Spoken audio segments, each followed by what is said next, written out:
sana mtu wa Mungu kwa kufika jioni ya leo. Wewe ni mtu wa muhimu sana. Amina. Basi bila kupoteza wakati, naomba nimkaribishe baba mwangalizi. Wakati anakuja, shangilia Yesu, makofi na vigelegele. Sijasikia tena makofi na vigelegele. Haleluya.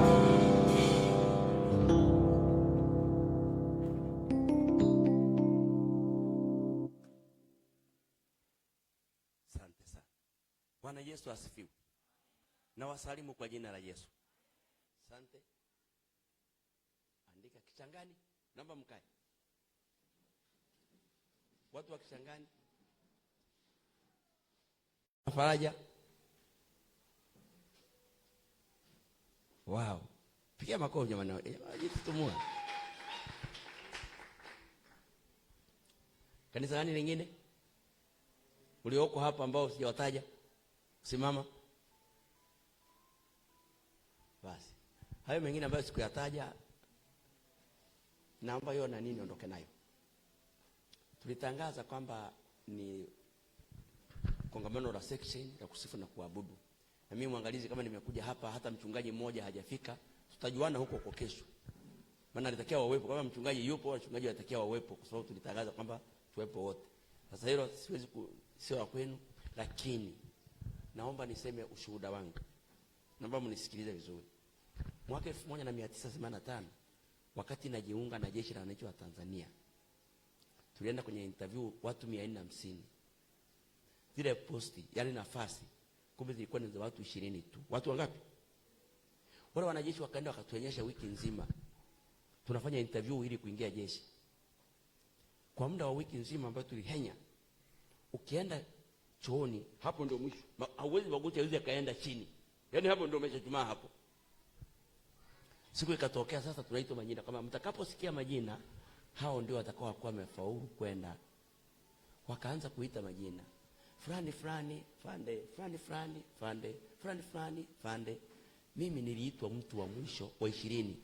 Mimi jina langu ni Mtiba Chacha Mtiba. Nikaona kama sijaamini, nasema kwa hapo ndio tumeishia. Yaani mwisho tu mimi alimruhusu nibaki. Watu wanalia machozi. Watu wanachukua mawe wanarushia wanajeshi. Watu wanaanza kwamba kweli nyinyi wanajeshi mna akili. Watu hao 20 tu ndio tuonyesha watu 450 kila moja. Na mimi ni mtu miongoni mwa watu ambao walikuwa na uwezo wa kukimbia. Yaani mimi kama ningekulia mikoa hii ya huku Pwani, ningekuwa nimeenda nje. Lakini jitihada zangu za kukimbia nikakuta ni mtu wa 10, ni maana watu 9 wako mbele. Sasa nilipoenda jeshini, nilipokuwa nakumbuka jinsi nilivyoacha watu wanalia, nilifanya ile kazi kwa moyo mkubwa sana.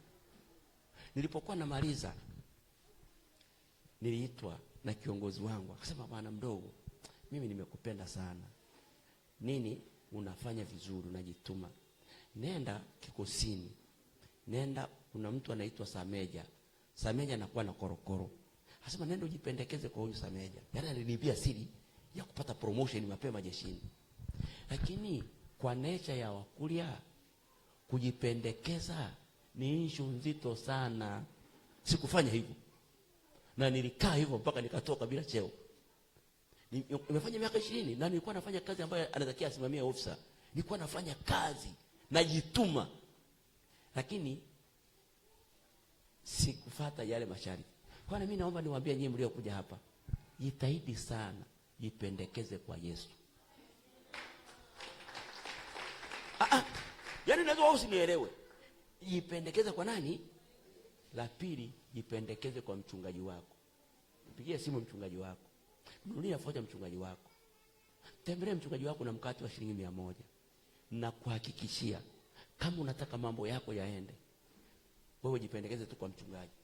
Mchungaji vocha hiyo hapo. Mimi sina kuibia siri jamani. Kama mimi nilivyoibia siri. Lakini inawezekana ukawa na tabia kama ya kwangu, ukawa na gume. Leo nimefanya ibada asubuhi nyumbani, nikaenda Vingunguti. Nikafungisha ndoa. Na nilikuwa nimekusudia nije hapa. Nikitoka hapa naenda kwenye harusi. Mambo mangapi? Unajua tuna shida na muda. Tuna shida na Na mimi nimeambia nipe muda wa kukaa hapa, na huo ndio namaliza niondoke. Naenda kwenye harusi kula ubwabwa. Sasa nimefanya mambo mangapi? Nimefanya mambo 4 kwa siku. Una shida kwenye muda. Yaani tatizo liko kwenye muda wako. Yale masaa 12 ndio shida ilipo hapo. Hebu yaangalia kwa masaa hayo unayatumia kwa maslahi ya nani? Muda mwingi unaotumia kwa maslahi yako. Haujatenga muda wa kuutumia kwa ajili ya maslahi ya nani? Hata kwenye biashara unayofanya, hata kwenye kazi unayofanya, Mungu hana maslahi. Jitahidi kila unalolifanya lolote, Mungu awe na maslahi nalo. Sio kama umenielewa? Ikiwa Mungu atakuwa na maslahi na hilo jambo, litakuletea matokeo makubwa sana katika maisha yako. Bwana Yesu asifiwe sana. Jina la Bwana libarikiwe. Ninyi watu wa kusifu na kuabudu, umati huu msije mkaona ni mdogo sana kwa maisha ya sasa hivi. Ni umati mkubwa sana, mimi nawapongeza. Lakini jambo hili msilifanye kama la mazoea fulani. Leo nimepita pale Gongo la Mboto, nikakuta Waroma wana mkutano. Jamani, naomba muende muangalie ule mkutano. Nenda mjifunze ule mkutano. Sasa hivi mnahitaji, nilienda kusini, nikajifunza wale watu wameshona viroba. Viroba umeona? Wamevaa viroba. Yaani wameonekana kama, yaani kile wamevaa viroba, wana vibao vyao wameweka hivi, nikawashangaa. Walisababisha watu zaidi ya 30 wanaokoka. Watu yani wanafanya mkutano uwe na vurugu. Hata nyinyi hapa sasa hivi mkitaka kama watu hao wachanganyikiwe, waseme huko kuna nini, mnahitaji mpige kelele, mnahitaji yani muondoe usarabu. Mmepika kwa sasa ainuliwe. Yani kama weupe ndani. Yani unaona kama hicho kuna, lakini ndani huko mimi ni mweupe kuliko unavyoniona nje. Nilikuwa napiga picha. Nilikuwa mwanajeshi napiga picha. Sasa ule muda wa ziada naingia kupiga picha. Na ilikuwa miaka hiyo kuingia mazizini, kabila ambayo sio Mgogo, ilikuwa ni issue sana. Mimi nikatumia element 2. Kwanza ni mwanajeshi, alafu ni Mkuria. Nikaingia kwa ugumu mle, nikazoeleka. Alikuwa hakuna mpiga picha hata huyu. Sasa kitendo cha kuzoeleka kule miaka hiyo, na kuombaniwa, njoo nipige picha, njoo nipige picha. Yaani immediately maisha yangu yakabadilika. Naenda nyumbani, nina maini kilo 3 na nyama kama mimi ndio nachinja. Sasa kwa wema nafanya mgao kwa wale wapangaji. Hawakununua nyama kwa miaka niliyoko hivyo mle ndani. Nilikuwa na watoto 2 wamekataa kula nyama na nani. Na mimi kule nikienda napewa, mnachukua. Mimi ni mwepesi sana kukaa na watu. Yaani mimi naweza kusema mimi ni mtu wa watu. Yaani nikikaa na watu mimi sina kiburi, kwa sababu mimi najua nilikotoka. Siwezi kukaa nikamfanyia mtu kiburi, kwa sababu mimi niliishi maisha ambayo niliwahi kufulia nguo miti hii, nyinyi hamjui. Kwa hiyo najua maisha, naweza kumchukulia mtu yeyote kulingana na jinsi ambavyo mimi nimeishi. Kwa hiyo nikaishi vizuri na wale ndugu zangu. Sasa kumbe mafanikio ya mtu yanakutengenezea uadui. Watu kwa muda wa miaka hiyo ya 90 kununua feni ukaleta ndani, ukanunua pasi ya umeme ukaweka ndani. Wewe ilikuwa ni issue ya kuonyesha kwamba huyu ni jambazi. Wewe wasema ikapita operation kipindi hicho, ujambazi mkubwa sana. Unafikiri nani jambazi hapo? Sema mpiga picha Mkuli. Na mbaya sana, mimi nimewekwa ndani. Asubuhi nimekuja, nimepika foleni, watu wanapita kufanywa parade ya utambuzi. Mtu wa kwanza akaja akashika kwamba mimi ndio, yani nawaambia jamani, huyu ndio alikuja kwetu kufanya ujambazi. Tukabadilishwa tena nguo. Tena mtu wa pili akaja akadishika. Kesi yangu ilikuwa ni mbaya sana. Robert ni miaka 45, lakini Mungu alitaka kujua kwamba mimi nimjue ni nani. Mimi nisingeokoka. Mimi ningekuwa mloma kama Waroma wengine. Lakini nilipokutana na Yesu, amenitoa kwenye mazingira magumu. Mimi sikuja kuwa mtu wa kusukumwa. Ndio maana baada ya miaka 3 mimi nikawa mchungaji. Kwa Mungu anaweza akawa ana kitu cha ziada ndani yako, lakini wewe mwenye hicho kitu usijue. Sasa nawaomba kama una huduma kwenye uimbaji, simama kwenye uimbaji. Kama una huduma kwenye maeneo mengine, ng'ang'ana kwenye eneo ambalo unaweza. Jamani, Bwana Yesu asifiwe. Ng'ang'ana kabisa, yani tueleweke kwamba mimi shughuli yangu ni hii. Usifanye tu kwa kubabaisha. Hii kazi ya Mungu ni heshima sana. Mungu amewaheshimu mno kwepo kwamba mnaimba madhabahuni. Unajua nyinyi hamjui. Hapa kuja kusimama ukaimba. Maana yake ni kama unafanya kazi Ikulu kwa Samia. Hapa ndio Ikulu. Sasa kama unasimama hapa, hakikisha kwamba maisha unayoishi ni matakatifu. Usije tu kuruka hapa unapiga staili alafu maisha yako mitaani hayana ushuhuda. Kuna ukoma. Sasa ukoma ulionao sasa hivi sio ule ambao watu walikuwa wanaugua na nani. Usitafute kama unaona una maisha ambayo haujauweza mwili wako, usije madhabahuni hapa kuimba. Usifanye hivyo, sababu huyo naye muimbia ni mtakatifu sana. Jamani, mnanielewa? Vijana mnanielewa? Unajua naongea na nyinyi kwa sababu mimi si kama nimekuwa mzee hivi, nimekuwa kijana najua staili zenu mnazopiga hapa. Mnapiga misamba na nguo, umekuta kangine hivi kanapiga hewa, mwingine anapiga anaangalia mapaja anayaona hivi, anapotezea, lakini tena ataringia ataona pale anapotezea, baada ya kukuta message ya ndanda, I love you sister. Mdogo hata kama utapotezea yale maneno I love you hayapotei, mwisho wa siku mnaanguka kwenye dhambi. Lakini huko kuna mtu ana mimba kabisa, ni mjamzito, lakini mimi nimekimbia mgongoni hapa, yuko anang'ang'ana, ainuliwe Bwana. Jamani, mimi naomba nikuombe, hakikisha maisha yako ni matakatifu. Na hilo ndilo ambalo watu hawataki kuambiwa leo. Nyinyi watu mnaimba hapa praise, hakikisha mna nguo za kufika huko, acha kujionyesha hii miguu, hiyo nayo ni shida. Jamani, si ni hivi. Nyinyi wanawake mnajihangaisha tu, bado jiweke makeup. Yaani wewe usije uko mwanamke umejitosheleza. Hauwezi wewe mwanaume anaweza kukupenda kwa ajili tu ya miguu. Wewe hauwezi kujua meno tu. Yaani wewe hujui, unaweza kuhangaika unafanya hivi. Mtu mmoja akaja mzungu akapenda weusi wake. Akasema wewe Margaret, mimi nakuja kukuoa. Margaret aliposikia naolewa na mzungu, akasema hey, makeup iko wapi? Piga makeup. Mzungu anakuja anasema Margaret, kule kwetu kulikuwa na wazungu kama mimi weupe, nilitaka weusi wako Margaret. Kosa Margaret, mzungu kawaida. Sasa basi nilitaka kukuoa kwa sababu ya weusi wako. Sasa tena mimi kama ni weupe kule Margaret sini na usijitabishe. Hata kama miguu imepinda, wewe usijali, maana ni Mungu alikumbuka kwa hivyo. Wewe baki kama ulivyo, tumika, usiwe photocopy ya mtu mwingine, baki kama wewe. Mungu ataliamulisha jamaa tu, halitaona miguu imepinda, ataona miguu yako imenyoka hilo. Hii bali mnakaa mnaleta shida ajali, sijui nini. Kwa nini usikae ukajua kama mimi Mungu naye mtumikia, iko siku moja atanifikisha ninakotaka kufika. Jamani, Bwana asifiwe sana. Nyinyi ni watu wa muhimu sana. Sasa unakuja hapa, hata uwepo wa Mungu haushuki, unapiga ainuliwe. Wala hiyo sio shida. Kitu kinachoweza kikashusha uwepo, machozi yakatoka kwa watu, ni ule uhusiano wako na Mungu.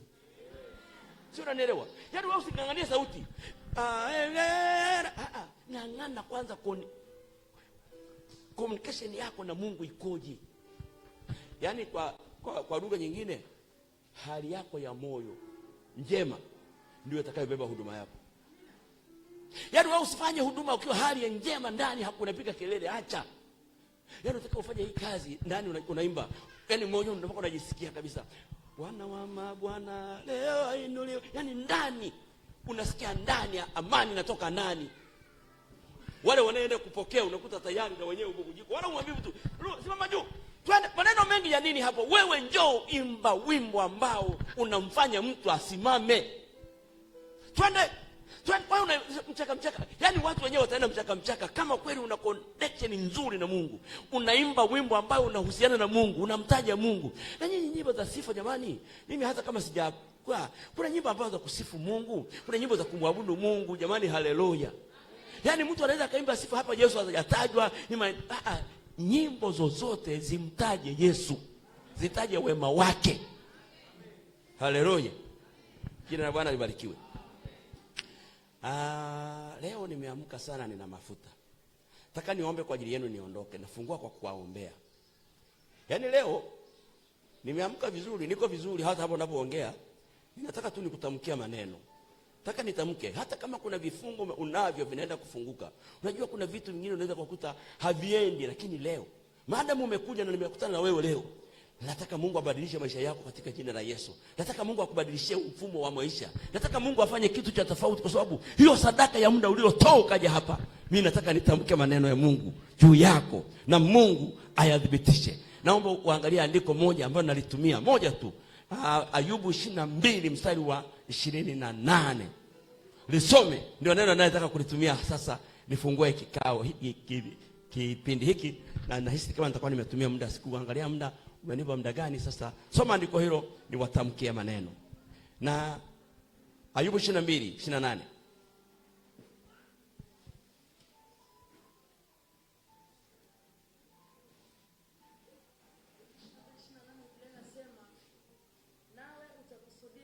Nawe utathibitika kwako. Na mwanga utaziangazia njia zako. Hilo ndio neno ambalo mimi nataka nilitumie. Nataka nitamke. Alafu Mungu hayadhibitishe hayo maneno katika maisha yako. Naomba usimame juu. Ushike mwenzako mkono. Naomba usijiombee. Muombee huyu mwenzako, mtamkie maneno.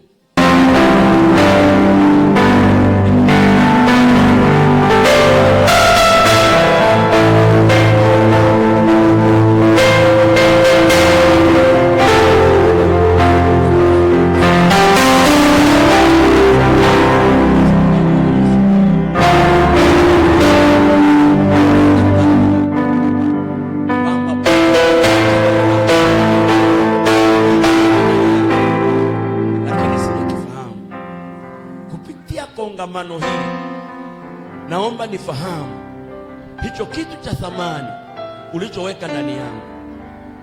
Amini kwamba Roho Mtakatifu ananijua mawazo, maneno, matendo na jinsi ninavyowajibika au kutokuwajibika. Kwenye maeneo hayo yote huenda nimekukosea. Naomba unisamehe. Nahitaji kukutumikia kwa viwango vingine tena. Na ninaomba Roho wako Mtakatifu anibatize kwa dakika hizi 2. Anifanye kwa mhudumu bora zaidi kuliko ninavyotarajia.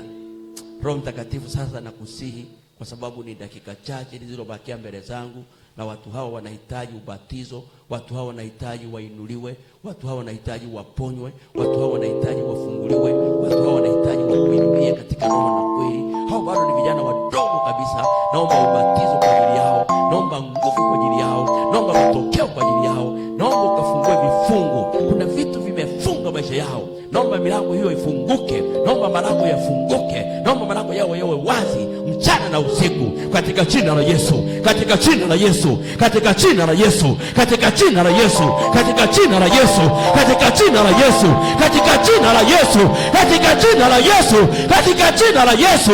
Rabo shanda rabo leka sasa saika rabo rabo mama saiko rabo. Geuza maisha yao, wabadilishe, wafanye upya, watendee. Pokea nguvu, pokea kitu cha ziada. Mungu awape macho ya ziada, Mungu awape maisha mengine.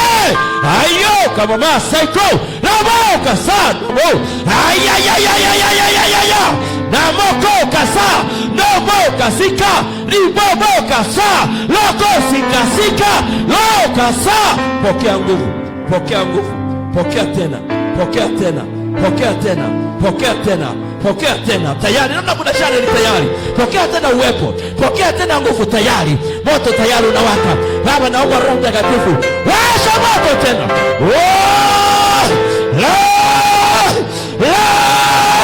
Robo sabo robo baba. Come on. Fungua hicho kinywa, sema maneno machache. Mwambie Bwana asante, mimi nakuhitaji Bwana, nifanye upya tena. Fungua kinywa, sema, sema, sema, sema. Ongea naye, yupo ili ahudumu na wewe pamoja, ili atembee na wewe pamoja, katika jina la Yesu Kristo, katika jina la Yesu, katika jina la Yesu, katika jina la Yesu, katika jina la Yesu. Na kasa haya Bwana, watu hawa ninawakabidhi mikononi mwako. Naomba uwepo wako wako Mtakatifu katika jina la Yesu Kristo wa Nazareti aliye hai. Amen. Mungu awabariki sana. Mungu wa mbinguni awabariki. Ninaomba nirudishe maiki kwako wewe na nikutakia maisha mazuri. Haleluya! Shangilia Yesu kwa makofi. Haleluya! Haleluya! Amen. Ni wakati mwingine tena mzuri. Tunaendelea. Leo ni kuimba na kuimba. Watu fulani walisema hivi, kule mbinguni ni kuimba na kucheza. Hata sisi hujafika mbinguni, lakini hapo tutaimba, tutacheza na tutamsifu Mungu. Haleluya! Haleluya! Haleluya! Wakati huu ni wakati wa kwaya. Karibuni Divine Choir. Tuhudumie kwa wimbo mmoja. Haleluya!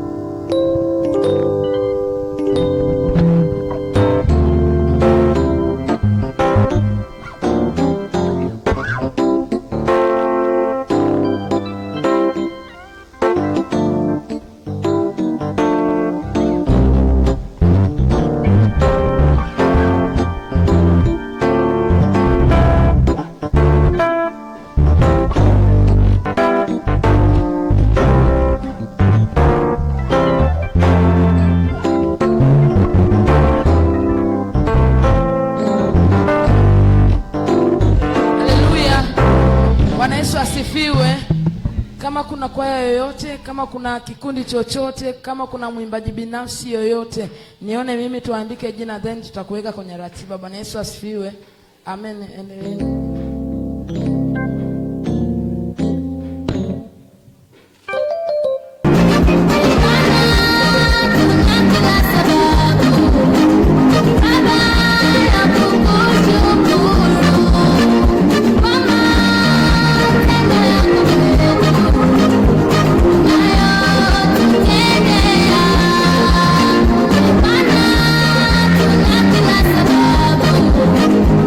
Baba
katika jina la Yesu Kristu wa Nazareti. Asante Mungu kwa ajili ya wakati huu mzuri Bwana. Tunakubariki Mungu, tunakutukuza, tunakuinulia sifa mfalme wa wafalme. Tazama Bwana watoto wako wakati unasahi Bwana. Bwana watoto wako tunatoa sadaka, wameshika matoleo Bwana. Kila mmoja mmoja mfalme wa wafalme, ili kwamba Mungu kwa mioyo ya kupenda kukutolea wewe Bwana, ukambariki kila mmoja naye kutolea mfalme wa wafalme. Mungu ukamzidishie katika vyanzo vya mapato yake. Ni katika jina la Yesu Kristo ninaweka mikononi mwako. Amen. Amen. Amina. Bwana Yesu asifiwe. Tutatoa sadaka kwa kufuata mwongozo wa shemasi.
mkurugenzi kwa utambulisho.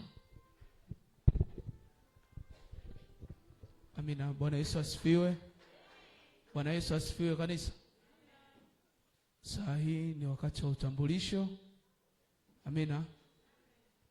Kwanza kabisa naomba kujitambulisha kwenu. Kwa majina yangu naitwa Elia Danieli Zakaria. Natokea Bondeni kwa Yesu.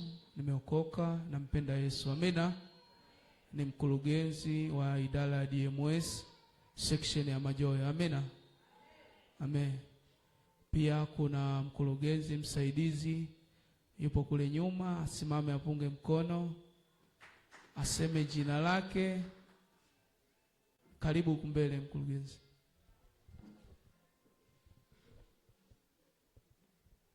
Msifu Mungu leo. Moto na wake atumewaka. Amen. Kumbe mpo makini. Amina. Naitwa Isaya Samson, makamu mkurugenzi kwenye section yetu ya Majohe. Tuko pamoja. Amen. Amina. Chapia tena Yesu makofi ya juu. Haleluya. Pia tutakwenda kumtambulisha, kuna katibu wetu. Asimame aje aseme jina lake.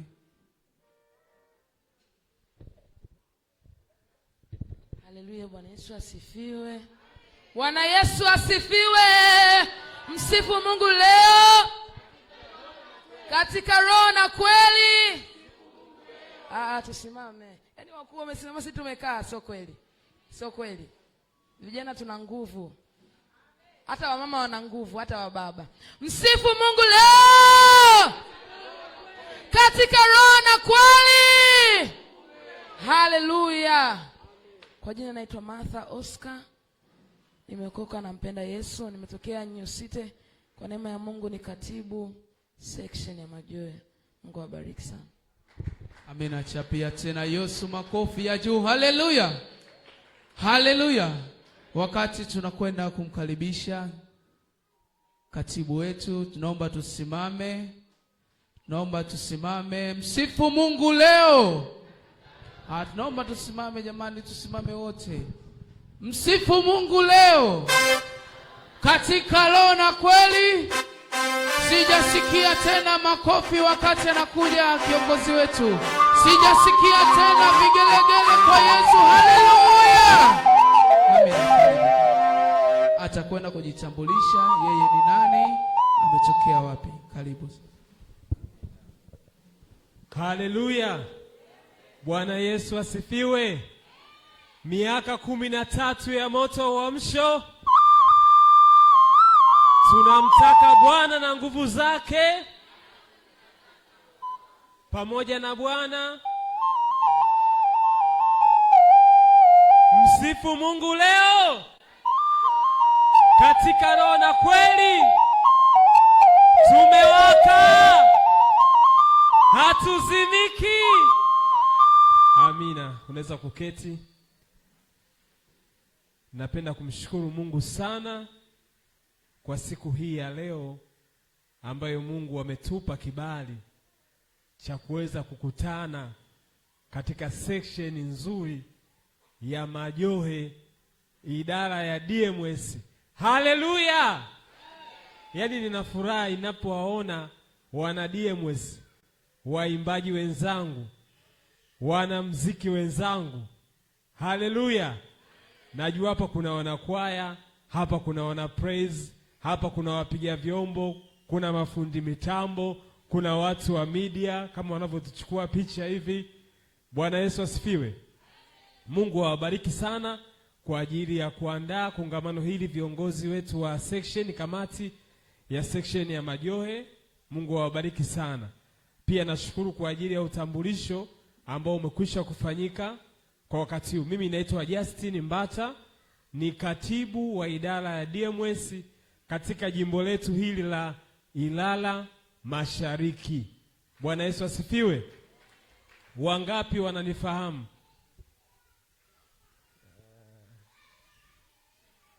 Kumbe watu wengi hawanifahamu. Bwana Yesu asifiwe. Amina. Naitwa Justin Mbata. Na pia mimi ni mzaliwa wa huku Majohe. Kwetu sio mbali sana. kwetu ni hapo tu kwa Baba Isa, ukirudi nyuma kidogo. Na pia ninaona ndugu zangu wengine wako hapa, dada pale nyuma, lakini pia dada Anet nimesoma naye shule ya msingi Gongo la Mboto Jeshini. Mungu akubariki sana. Ni jambo jema. Pia katika utambulisho sijasikia viongozi wa matawi waliopo, naomba wasimame. Viongozi wa matawi waliopo.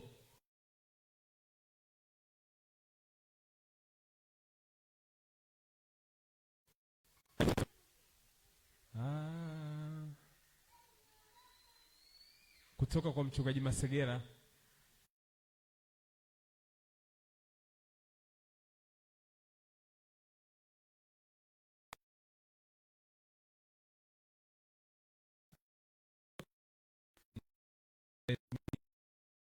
Mwenyekiti, Mungu akubariki sana.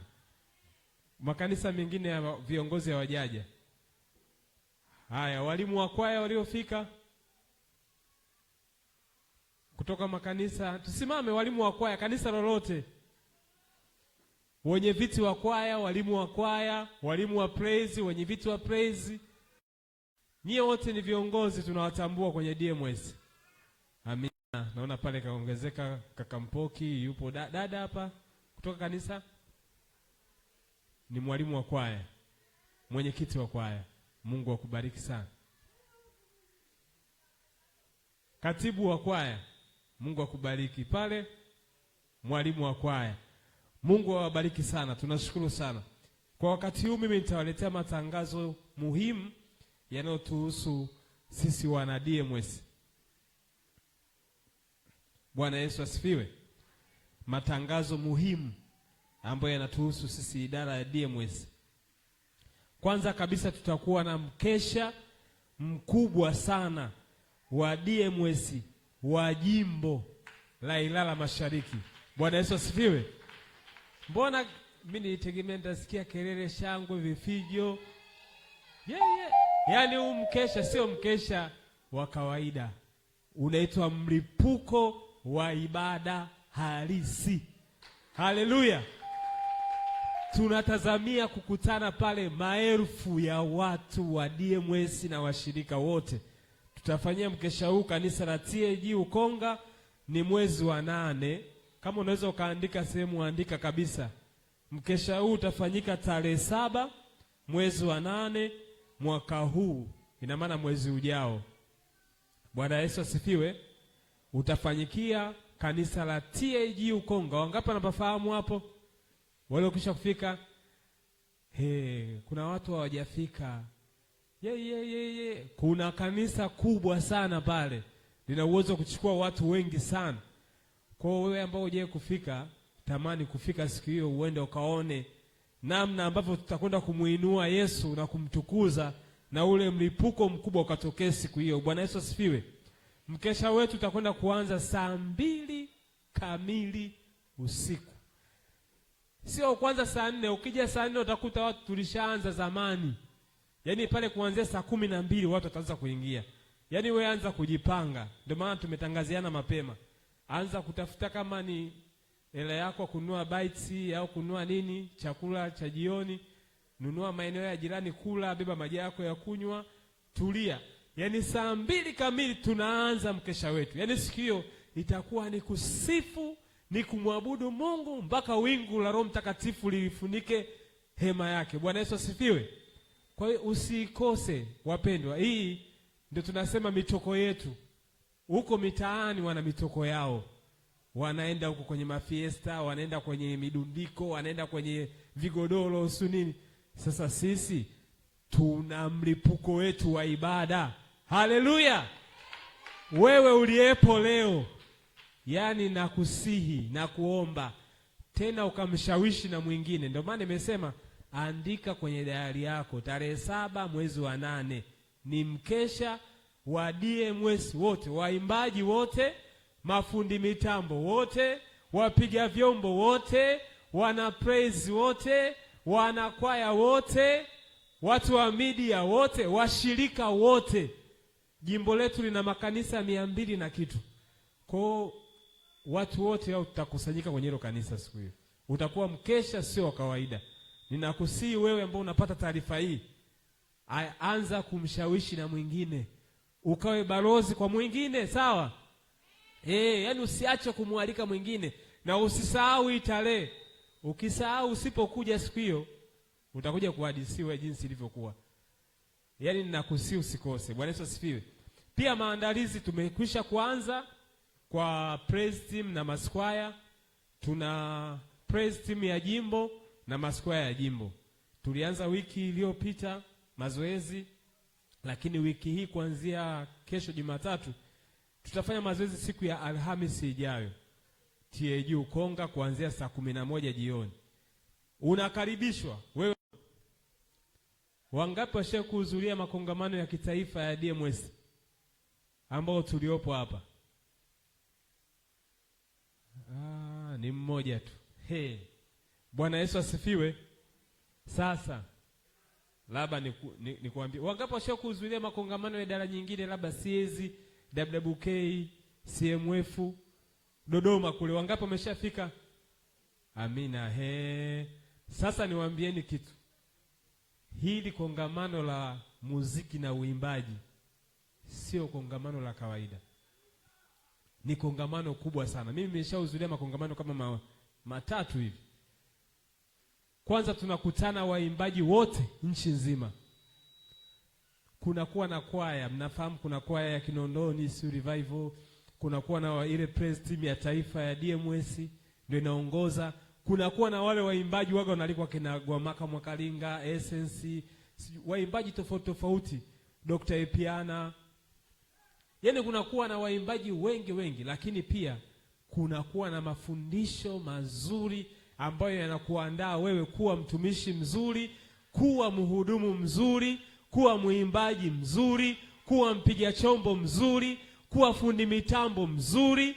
Bwana Yesu asifiwe. Kule Dodoma kuna ada. Tutakuwa siku 4 kuanzia tarehe 24 mpaka siku 3, 24 mpaka 27. Kwa hiyo kuna ada. Ada ni shilingi 60,000. Bwana Yesu asifiwe. Ada shilingi 60,000, na hiyo ada viongozi wa section watawaelekeza. Tunalipia kwa mfumo wa Bezaleli ili kuweza kusajiliwa. Na muda bado tunao. Tunaanza sasa hivi mpaka mwezi wa 11. Na mwezi wa 11 kuanzia tarehe 24 mpaka 27 ndio kongamano letu. Kwa hiyo ninakuomba usikose mtoko huu wa kitaifa. Mtoko wetu wa kijimbo mwezi wa 8. Mtoko wetu wa kitaifa mwezi wa 11. Wangapi washe kupanda SGR kwenda Dodoma? Ni wachache. Sasa tamani kupanda SGR. Na nauli ni 62,000 tu kwenye SGR.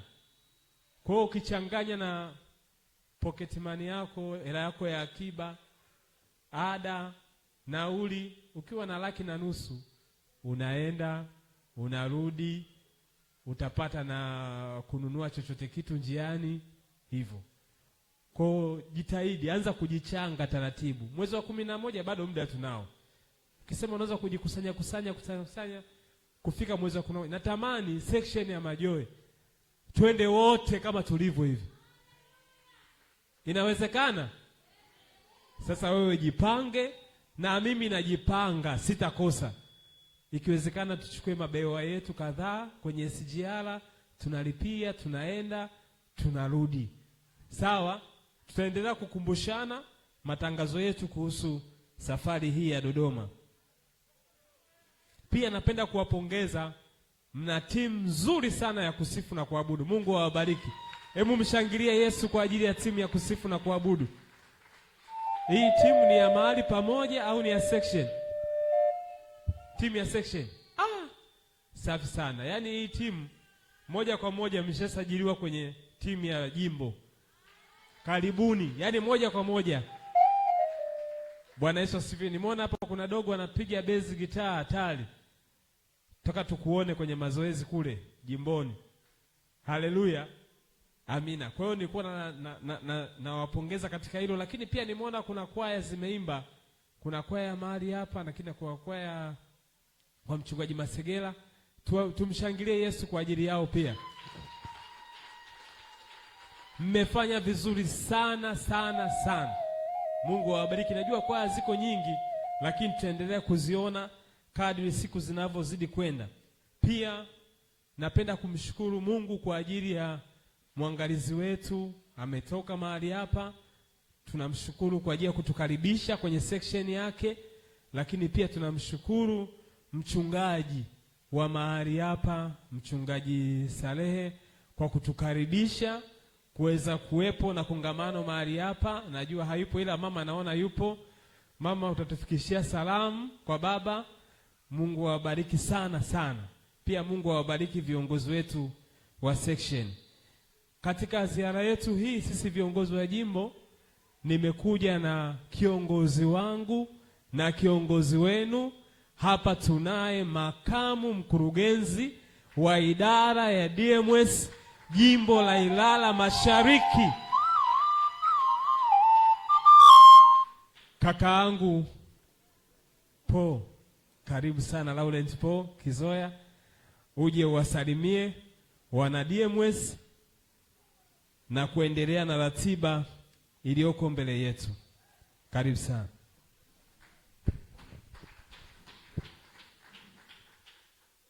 Muongezee Yesu makofi ya utukufu. Haleluya.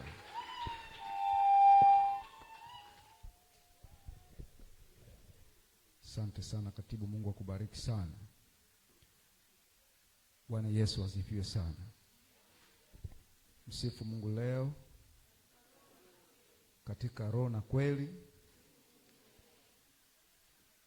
Na wasalimia katika jina la Yesu Kristo aliye hai.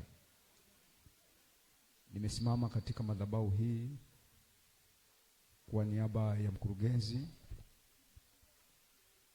Angel Milanzi. Mimi ni makamu mkurugenzi kama alivyosema katibu. Mkurugenzi wetu amesafiri kidogo kwa majukumu ya kihuduma kule Songea. Amina. Na katibu tuko naye hapa. Na mtunza hazina naye hajaweza kuambatana na sisi, amepatwa na dharura kidogo. Kuna majukumu kidogo ambayo yamembana. Jina la Bwana libarikiwe sana. Lakini ashukuriwe Mungu. Mungu ametusaidia sisi viongozi wengine tumekwisha kufika. Tunawakilisha wao pia. Jina la Bwana libarikiwe sana. Napenda nitambue, nimshukuru Mungu kwa ajili ya baba mwangalizi kuwa nasi katika ibada na ametufungulia. Napenda nimshukuru pia Mungu kwa ajili ya mchungaji kiongozi wa kanisa hili, na mama mchungaji na viongozi wakurugenzi wa section ya Majoe. Bwana Yesu awabariki sana mkurugenzi pamoja na kamati yako, viongozi wote wa matawi. Mungu awabariki sana wa DMS kwaya mbalimbali katika section yetu ya Majoe. Nafikiri katibu ameweza kusema, mimi najaribu kurudia tu ndio maana kidogo naenda haraka haraka. Na wanachama wote au wadau wenzangu wa DMS, Mungu awabariki sana.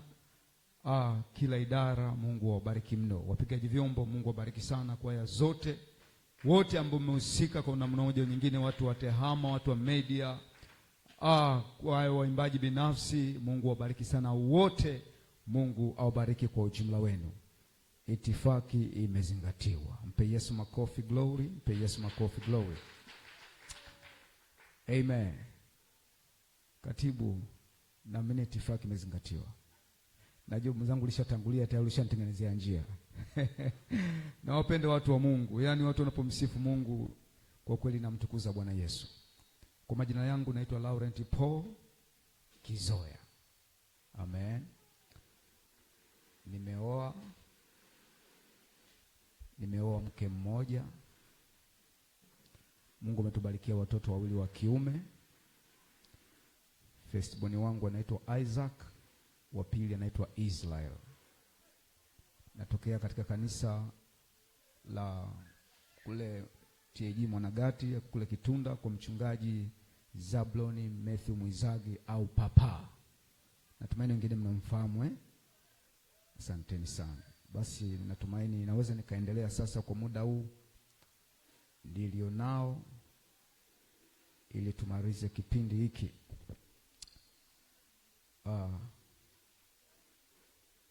Mkurugenzi anawasalimia. Amina, anawasalimia na anawapenda, anatupenda sote. Basi najua leo tumetoka kwenye makanisa mbalimbali.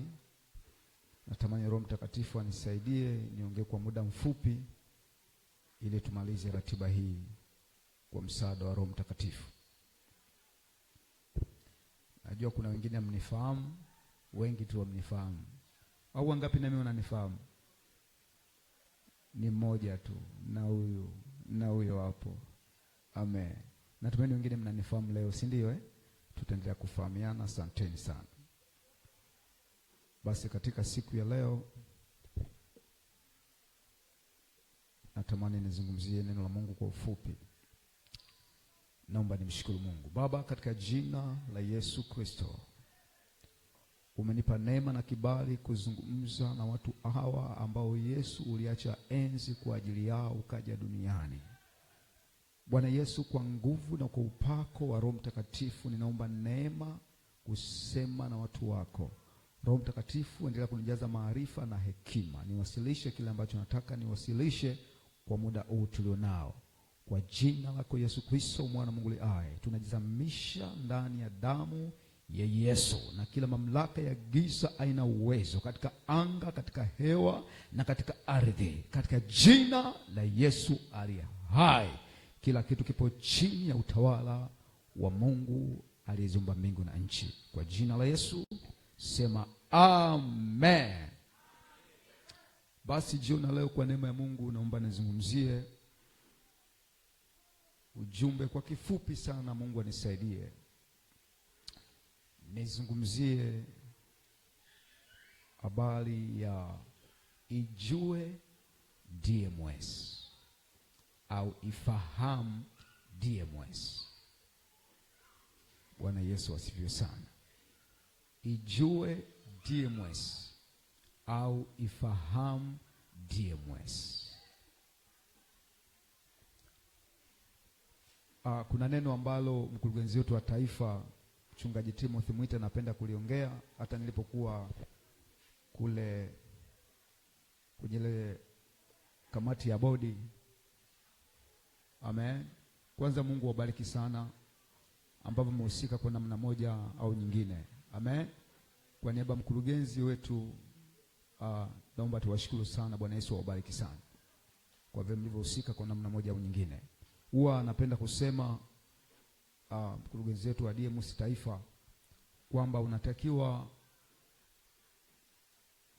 uwe ni mzalendo wa DMS. Amina. Uwe nini? Mzalendo wa DMS. Simuona kuna watu ni wazalendo wa vyama vyao, si ndio? Kwenye vyama vya siasa kuna watu ambao ni wazalendo na vyama vyao. Basi hata sisi tuwe wazalendo wa DMS.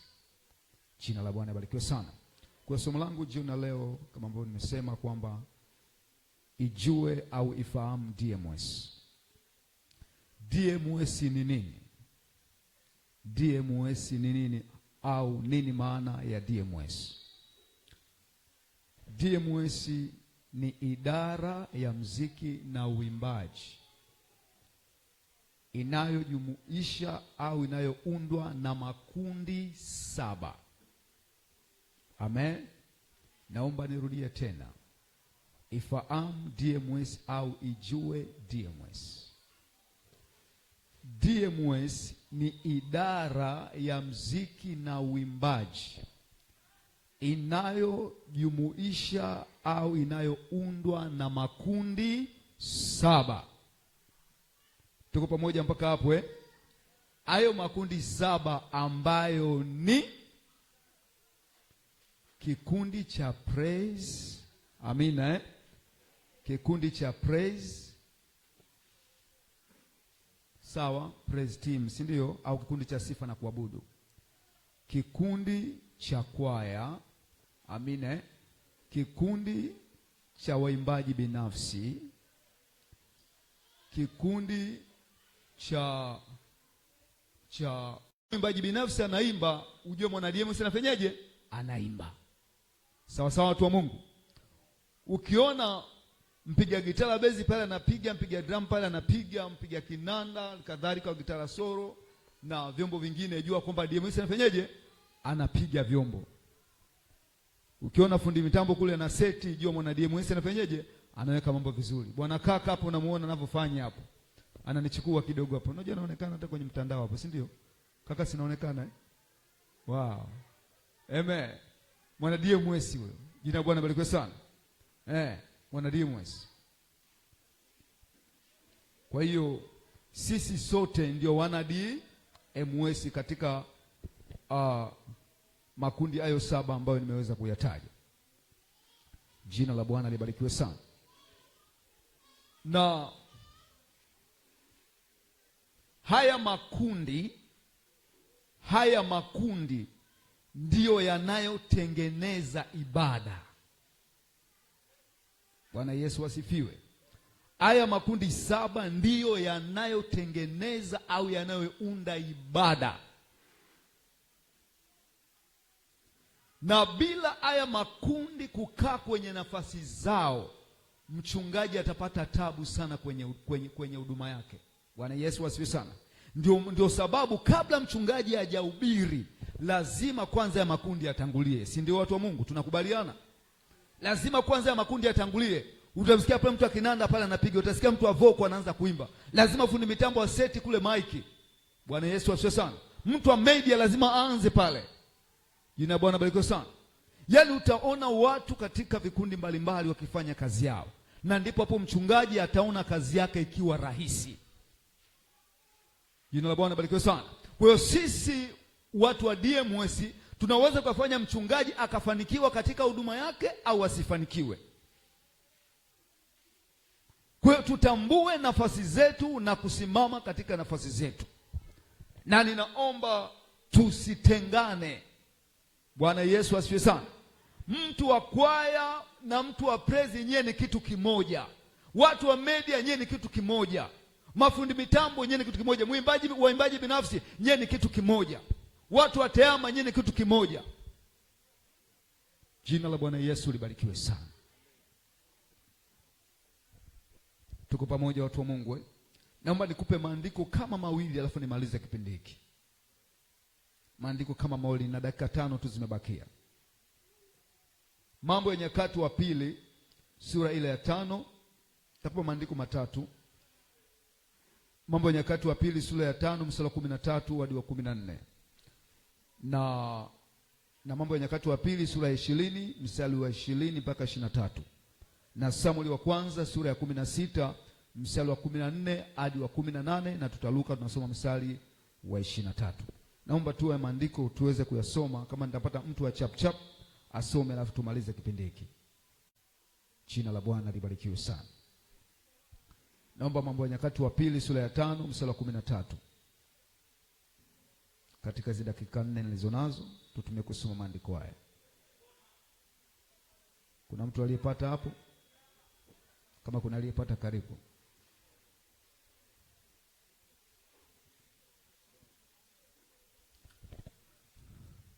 Neno la Mungu linasema,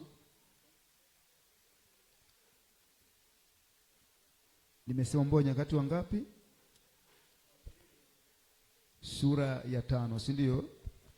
Hadi mstari wa 13 hadi 14. Biblia inasema, hata ikawa wenye panda na waimbaji walipokuwa kama mmoja, wakisikizisha sauti moja ya kumsifu na kumshukuru Bwana, nao wakipaza sauti pamoja na panda na matoazi na vinanda, wakimsifu Bwana wakisema, kwa kuwa ni mwema, kwa maana fadhili zake ni za milele. Ndipo nyumba ikajawa na wingu, naam, nyumba ya Bwana. Hata makuhani hawakuweza kusimama ili kufanya huduma yao kwa sababu ya lile wingu, kwa kuwa nyumba ya Mungu imejaa utukufu wa Bwana. Bwana Yesu asifiwe sana. Unaona kwamba hawa waimbaji walitangulia, watu wa DMS walitangulia, na baada yapo ndio kuhani akafuata. Wana DMS ndio tunaomtengenezea mchungaji mazingira mazuri ya kuweza kuwasilisha neno la Mungu. Haleluya. neno la Mungu linawafikia watu wa Mungu baada ya wana DMS kutengeneza mazingira vizuri, na mchungaji atakaposimama huduma yake inakuwa nyepesi. Jina la Bwana libarikiwe sana. Kwa hiyo huduma ulionayo ni huduma kubwa sana, na ni huduma ambayo inapigwa vita, asikwambie mtu. Hiyo huduma inapigwa vita sana. Na wa kwanza kutupiga vita ni shetani. Maana ilikuwa ndio huduma yake wapi? Mbinguni. Mtu wa Mungu, DMS ilianza wapi? Mbinguni. DMS ipo duniani na ipo pia wapi? Mbinguni. Hizo huduma zote zitaishia hapa hapa duniani, lakini DMS ipo mbinguni na wapi? Na duniani. Jina la Bwana Yesu libarikiwe. Tuko pamoja utumishi wa Bwana Yesu. Na Mambo ya Nyakati wa Pili sura ya 20 mstari wa 20 hadi 23. Nitaomba na mwingine afungue Samueli wa kwanza sura ya 16 mstari wa 14 hadi wa 18, na unaruka pale unasoma mstari wa 23. Amen. Watu wa Mungu, tunaelewa na utumishi wa Bwana? Tunaelewana watu wa Mungu? Kama unanielewa sema amen. Kama unanielewa sema amen. Anasema wakaamka asubuhi na mapema wakaenda nje katika jangwa la Tekoa.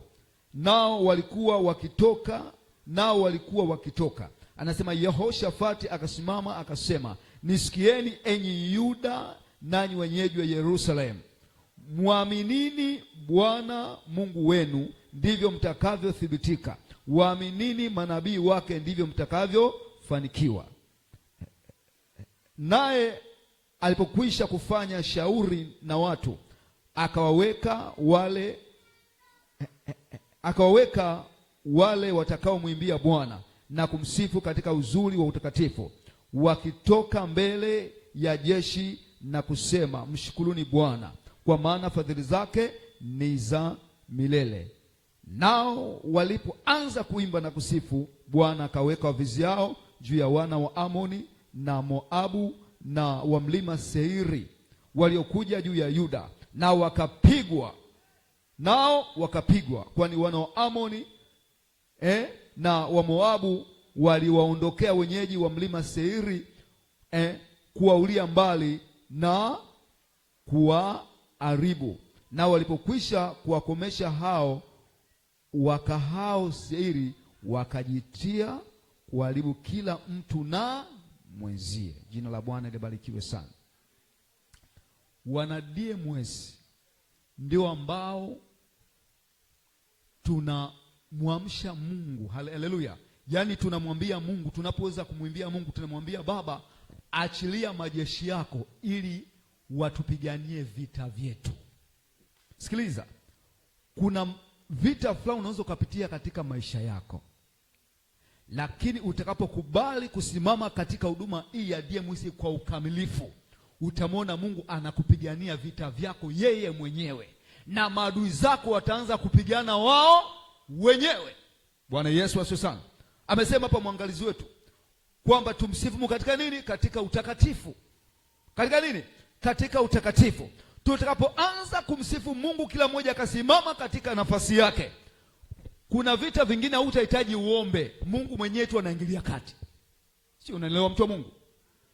Kuna vitu vingine hautaomba, wewe tu msifu Mungu tu, wewe muabudu tu Mungu, utaona Mungu mwenyewe anatengeneza njia yako. Kuna nafasi nyingine utaanza kuzikamata katika maisha yako, kuna mipenyo utaanza kuiona katika maisha yako. Haleluya. Mara utakapoanza kumsifu Mungu na kumwabudu katika roho na kweli, yani kila mtu akasimama katika nafasi yake, utauona mkono wa Mungu katika maisha yako, na utaona mambo yanakwenda kwa wepesi, mambo yanakwenda kwa ulaini.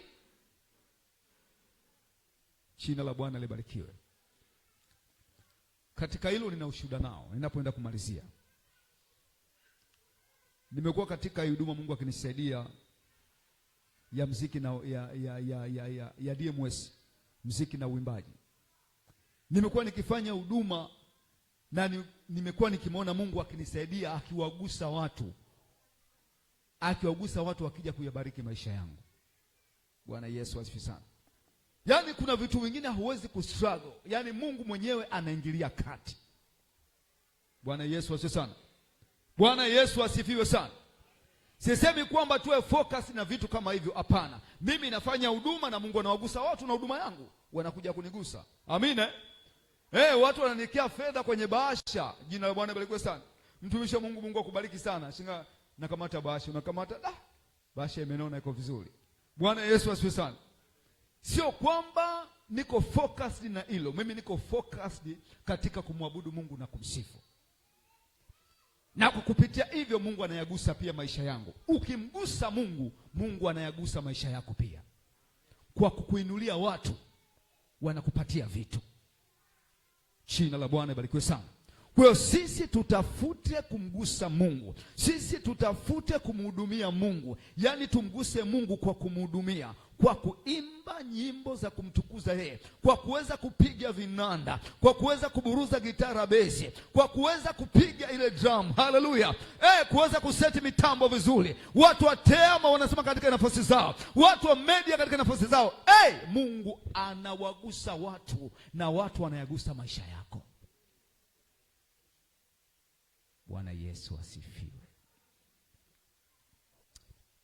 Naomba tusimame. Naomba Mungu atusaidie katika huduma tunayoifanya. Mungu aendelee kutupa neema. Watu wa Mungu, kuna watu wanaponywa magonjwa yao kupitia huduma hii ya DMS. Bwana Yesu asifiwe sana. Nimeona watu wakiponywa. Mtu anasema nimeingia kwenye ibada nikiwa mgonjwa, lakini baada ya huduma hii ya DMS kuchukua nafasi yake, watu wakatoka wakiwa wameponywa magonjwa yao. Jina la Bwana libarikiwe sana. Watu wamekuwa ni matasa, wamepokea. Leo hii wana watoto kwa kupitia huduma hii ya DMS. Kwa sababu hii ni huduma ambayo inamshusha Mungu, inamfanya Mungu, yani inamgusa Mungu, na Mungu anapoweza kuguswa kupitia huduma hii, basi Mungu anaangalia watu wake wanahitaji nini na anaanza kugusa mahitaji yao. Kwa unapokuwepo katika huduma kama hii jioni leo, mtu wa Mungu, kuwepo mahali hapa haujapoteza bali umewekeza. Bwana Yesu asifiwe sana. Naomba Mungu atusaidie, afungue fahamu zetu tujue. Huduma hii sio huduma tu, yani ni kama vile ni huduma ya ziada. Hii sio huduma ya ziada. Hii ni huduma ambayo inaugusa moyo wa Mungu mwenyewe. Ndio maana Biblia inasema katika Zaburi sura ya 23 mstari wa kwanza, Biblia inasema kwamba uketie katika sifa, wewe uliye mlinzi wa Israeli, uketie. Haleluya. Uketie.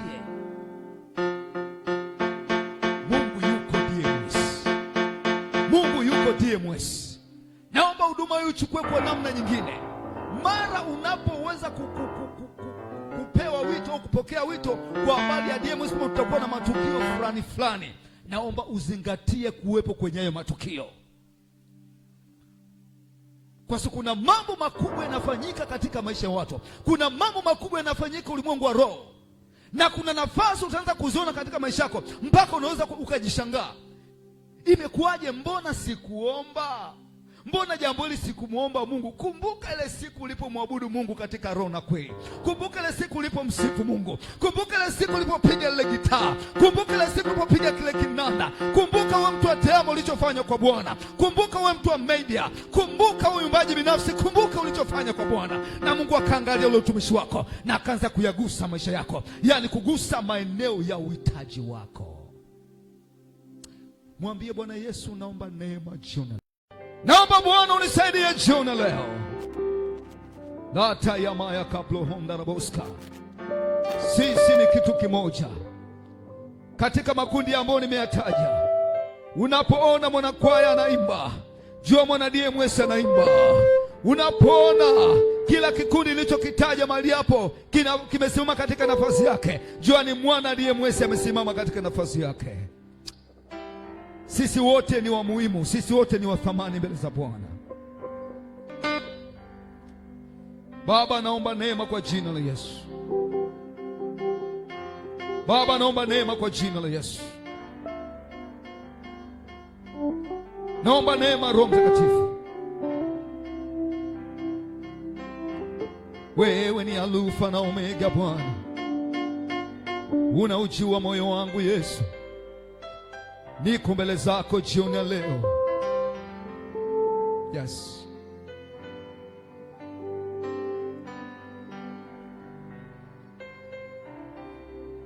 Wewe ni mfalme wa wafalme, Bwana wa mabwana, Alfa na Omega. Umetukuka, wewe ni mfalme wa wafalme, Bwana wa mabwana, hakuna kama wewe. Wewe ni mfalme, mfalme wa wafalme, Bwana wa mabwana, Alfa na Omega. Umetukuka, wewe ni mfalme wa wafalme, Bwana wa mabwana.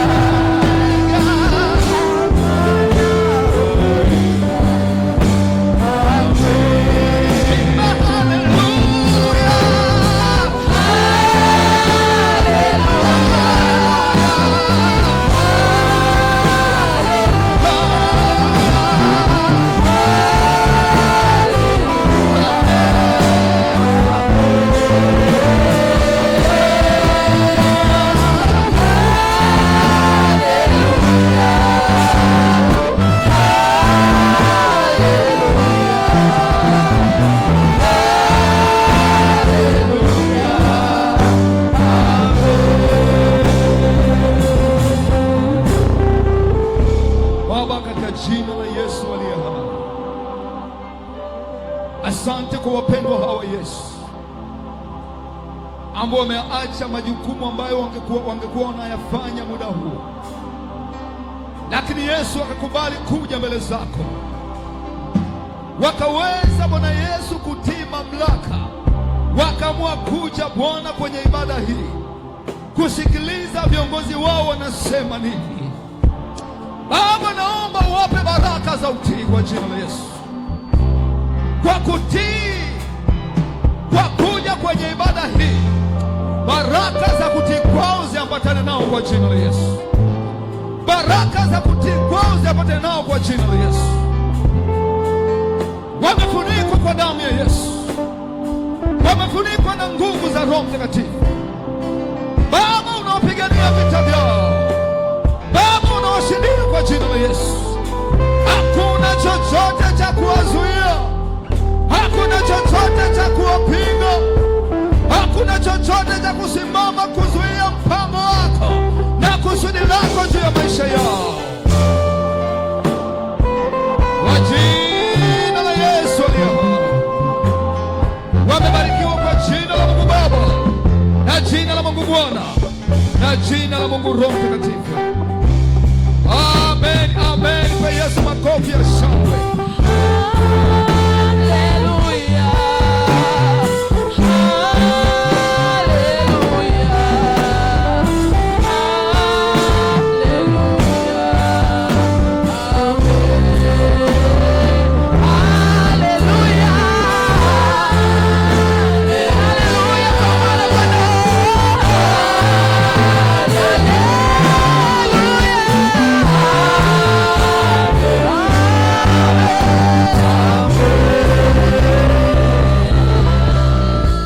Unaweza kumshangilia Bwana Yesu kwa makofi mengi. Haleluya! Shangilia tena Yesu. Haleluya, haleluya, haleluya, haleluya. Mungu akubariki sana Baba Makamu, mkurugenzi wa idara yetu nzuri ya DMS jimbo la Ilala Mashariki. Katika utambulisho, mtanisamehe nilisahau kwanza, utambulisho wangu ulikuwa hujakamilika vizuri. Katibu, mimi nimeoa, nina mke. Bwana Yesu asifiwe sana. Haleluya. Pia hapa kuna viongozi wetu wa jimbo, nimewaona waratibu. Yuko mratibu wa kitengo cha kwaya. Naomba upite mbele, mratibu kitengo cha kwaya. Lakini pia tuna mratibu kitengo cha TEHAMA Media. Naomba tupite mbele wawafahamu.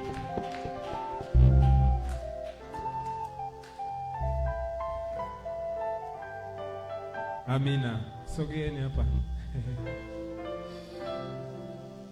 Mratibu wetu wa kitengo cha kwaya jimbo, na hapo tuna mratibu wetu kitengo cha media jimbo. Karibu msalimia, alafu takabidhi kipaza sauti kwa mkurugenzi wetu wa section. Amina. Bwana Yesu asifiwe. Bwana Yesu asifiwe. Amina. Mungu awabariki. Kwa majina naitwa Method Jackson Kabaitilaki. Kama alivyosema katibu wangu, mimi ni mratibu wa kwaya. Mungu awabariki sana. Tumewaka. Amina. Kwa neema ya Mungu, mimi ni mratibu wa media jimbo, naitwa Isaya Samson. Mungu awabariki sana. Asante sana. Mkurugenzi, karibu. Amina. Bwana Yesu asifiwe. Bwana Yesu asifiwe sana. Mungu akubariki sana. Mungu awabariki viongozi. Karibuni tena. Karibuni sana, tunawapenda. Mungu awabariki sana. Basi kwa wakati huu naomba nirudishe kipaza sauti kwa mwongozaji wetu kaka Method.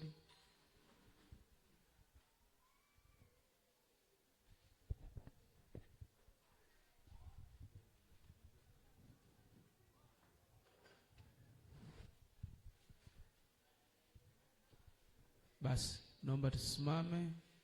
Tumefikia mwisho wa ibada yetu. Tusimame. Tunakwenda kumwomba Mungu.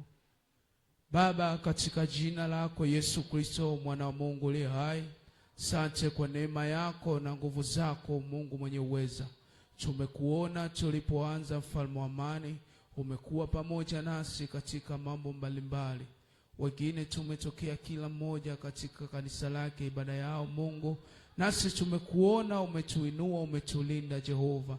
Hata tulipokuwa mahali hapa tumekutukuza wewe, tumeliinua jina lako, mfalme wa amani.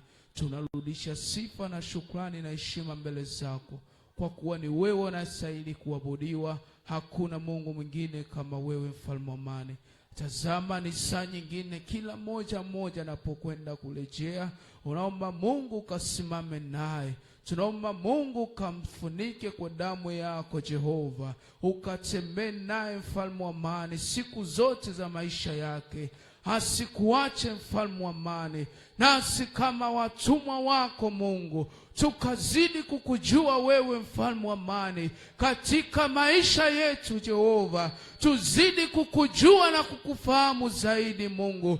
Tukatembee katika neno lako Mungu, kama ulivyosema, mfalme wa amani, ninyi ni nuru ya ulimwengu Jehova. Nasi tukawe nuru mbele za watu wengine, wanapotuona Jehova, wakakuone wewe Yesu Kristo. Tufanane na wewe Mungu mwenye uweza. Nasi tunaporejea majumbani mwetu, ukatuonekanie, mfalme wa amani, ukatuzidishie Mungu. Nasi tunapoenda kuanza wiki nyingine, wengine ni wafanyakazi Jehova, wengine ni wanafunzi.